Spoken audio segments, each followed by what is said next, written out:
Hello student, let us continue chapter number 14 of social science.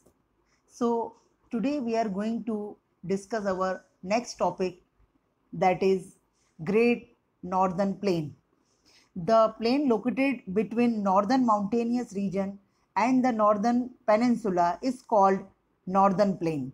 This plain is formed due to the alluvial deposits brought by Himalayan rivers such as Satluj, Ganga and Brahmaputra. At some places, the layers of the alluvium are about 50 meters thick.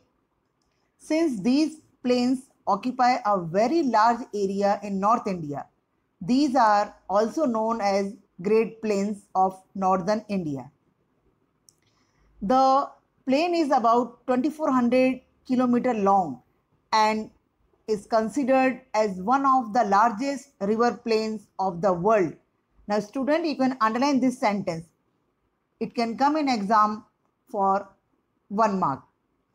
The plain is almost a level land, that is flat land. None of its part is higher than 180 meters from sea level. Now, the plain is very narrow near Delhi. The Satluj plain lies to the west of Delhi, while the Ganga plain is in the east. This plain is considered to be the most prosperous region of India. Important cities such as Delhi, Kanpur, Lucknow, Allahabad, Varanasi, Patna, Kolkata, etc. are situated in this plain. Now, Sindhu River and its tributaries, that is Jhelum, Chenab, Ravi, Beas and Satluj, originate in the Himalayas. Generally, a region between two rivers is called Doab, that is, Do means two and Ab means water. Thus, the plain which is formed by 5 rivers is called Punjab. Panj plus Ab. Most of this plain is in Pakistan.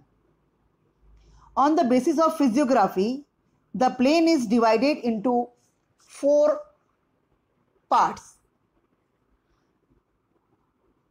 Bhabar, Tarai, Bangar and Khadar.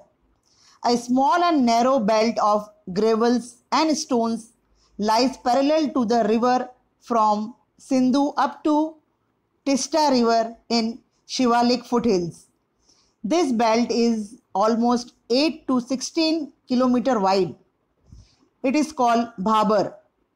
The Terai region, which is more humid and marshy, comes next. Dense forest and diversified wildlife are seen here. The old alluvium in the plains is called Bangar. Due to consistent deposition, it develops a terrace shape which is at a higher level than flood plains. The new sediment of the flood is called Khadar. Now the next one is Peninsular Plateau. Peninsular Plateau is the oldest landmass of India.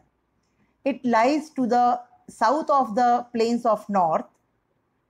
It is in the shape of an inverted triangle. Now student, you can underline this sentence. It can come in blanks in the exam. It is surrounded by sea from 3 sides. Hence, it is called a peninsular plateau. Most of the part of this plateau lies in southern India. Hence, it is also called Southern Plateau. Average height of this plateau is about 600 to 900 meters. You can underline this sentence. It can come in 1 mark question. The northern part of this plateau has northeastern slope, which is evident from the flow of Chambal, Son and Damodar rivers. The southern part slopes towards southeast. Now, Peninsular Plateau can be divided into two parts, that is Malwa Plateau and Deccan Plateau. Now, Malwa Plateau. Malwa Plateau is a plateau region in north-central India. The plateau is called Central Upland. Aravalli range is situated in the northwest part of Malwa Plateau. Aravalli is one of the oldest ranges in the world. It is a folded mountain. You can underline this sentence. It can come in objective question. Mount Abu is a famous hill station of Aravalli range. It is a very beautiful and pleasant. Guru Shikhar, the highest peak, that is 1722 meters of Aravalli range, is located in Mount Abu. Now, northern part of Malwa Plateau. Vindhyachal range lies to the east and south of Malwa Plateau. River Chambal and Betwa emerge from Vindhyachal, flow northward and meet river Yamuna. River Sun flows northward and meets river Ganga. Looking to the flow of these rivers, we can say that the northern part of Malwa Plateau slopes towards north. Now, western part of Malwa Plateau. Beside these rivers, Luni and Banas also originate in the Aravalli range in northwest. These rivers vanish in the run of Kutch, whereas Sabarmati and Mahi rivers meet the Gulf of Khambat. Now, from the flow of these rivers, it can be ascertained that the western part of Malwa Plateau slopes towards southwest. Now, northeastern part of Malwa Plateau. The northeastern part of this Malwa Plateau is known as Bundelkhand.